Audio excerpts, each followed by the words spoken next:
Welcome to Touching is Good. I'm Daniel, and this is a bunch of DSiWare.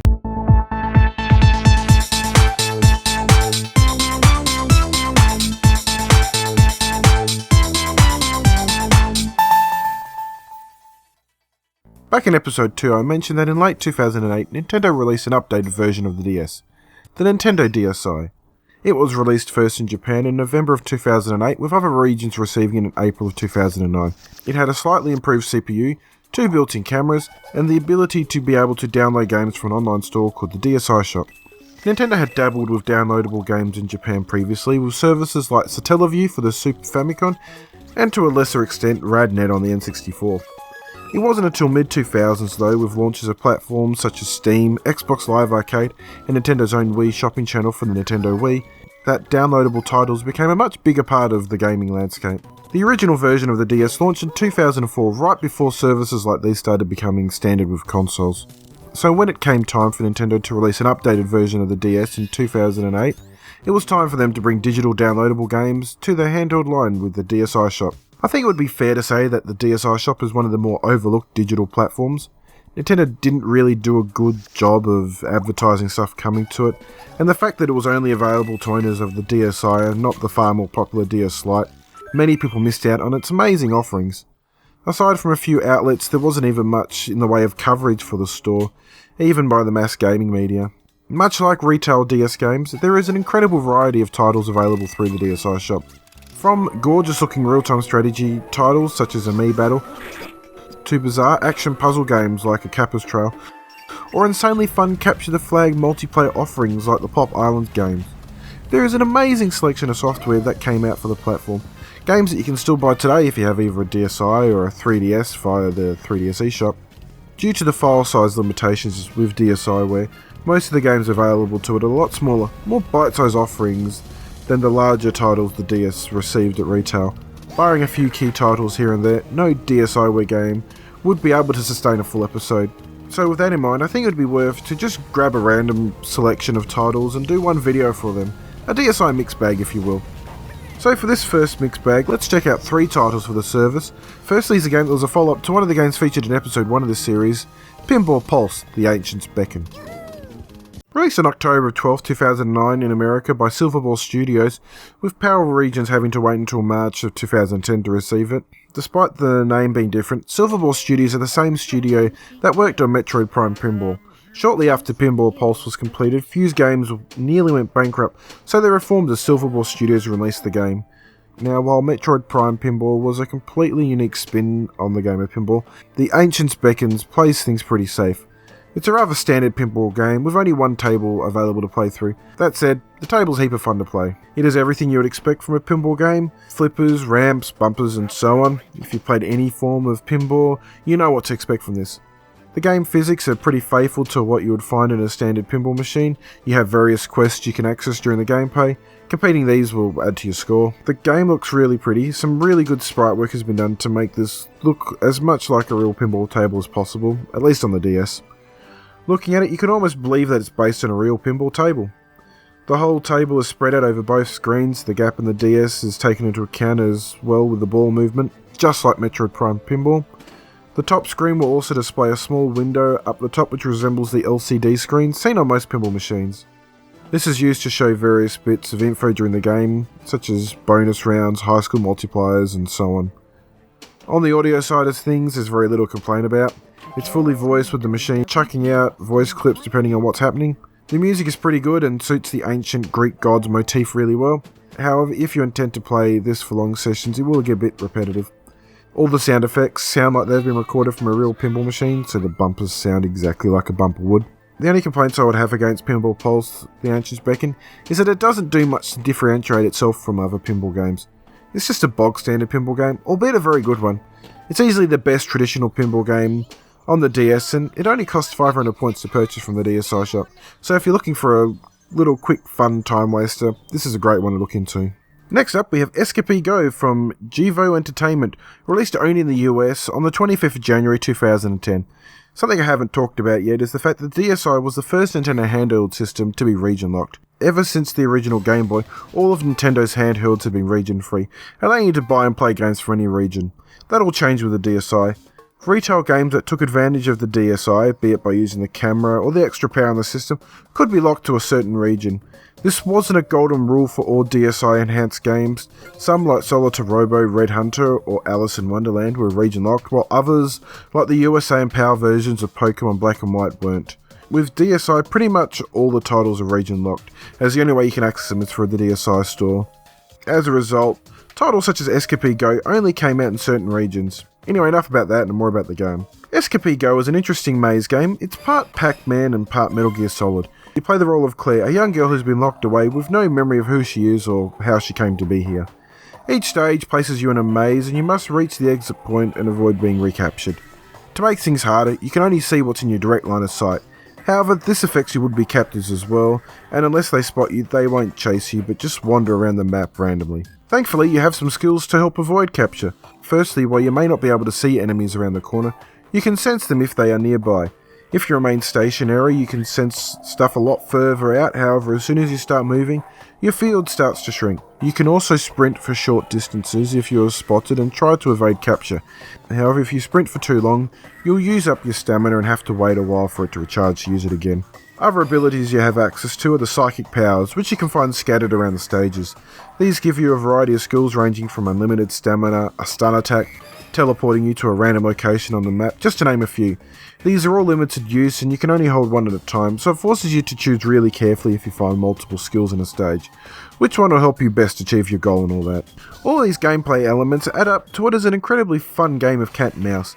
Each stage in the main story mode slowly builds on the last, adding more elements like enemies that can stun you, or a psychic huntress with her own powers.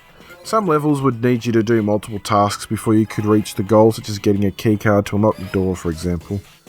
The main story mode is a ton of fun while it lasts. There are around 15 or so levels and it shouldn't take you more than a half an hour to play through. In addition to story mode, there is also survival mode and multiplayer. Survival stages unlock once you've completed the main game. These stages let you replay levels from story mode, with the sole goal of avoiding capture as long as you can. In multiplayer mode, up to 4 players of the game can compete in a 1 versus 3 mode. Each round, one player is randomly assigned to play the Huntress, and the other players must escape her until the round finishes. So while the main story mode is over all too quickly, there is a lot to keep you busy, multiplayer especially if you have 3 other people with the game. Last point to touch on is presentation. The game looks fantastic. It has an awesome retro style vibe to it with some truly great sprite work. Every area is lovingly pixelated, all the character sprites look great. It's exactly what you want from this kind of game. The soundtrack is a great mix of chiptune and atmospheric synth. It really does a great job of capturing the feel of the game. It has a somewhat mysterious and spooky sound for it. All Up Givo Entertainment have done an amazing job with Escapee GO. They've made an incredibly fun and unique game that's like almost nothing else I've seen. They've wrapped it all up in this incredibly gorgeous art style that feels retro but doesn't have that cheap, nasty retro look you see in some downloadable titles. The whole package is incredibly well polished and put together. If there is one small gripe, it's the length. The main story can be finished in around 30 minutes. That said, it does offer 3 difficulties and 2 side modes to flesh things out a bit. It should be worth to note that this is one of the cheaper games on DSiWare, only 200 points, and it's worth every single point. It's a shame it only came out in the US on the DSi. There is a version available on iOS in most regions, however I'm not sure how that stacks up, but it might be worth a look in if you're interested. And now it's time for the final stop on the DSiWare mystery tour, and we have a game from the fine folks at Image & Form. I'm sure most people know of Image & Form for their amazing title SteamWorld Dig.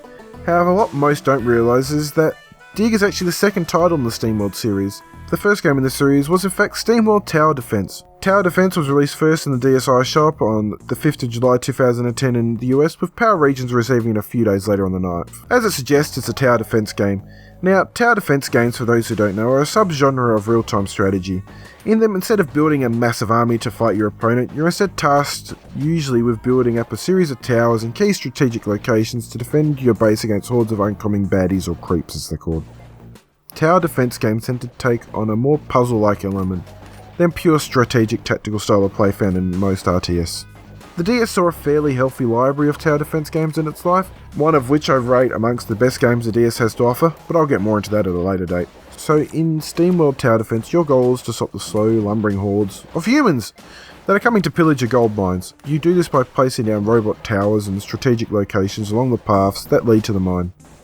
The humans who you are trying to fight come off in 6 different flavours, from the standard hobo to gun-wielding mavericks, high-speed cow riders, and then worst of all, the walking nuke, whose bombs can easily wipe out all of your towers. Obviously, if too many humans get through, it's game over.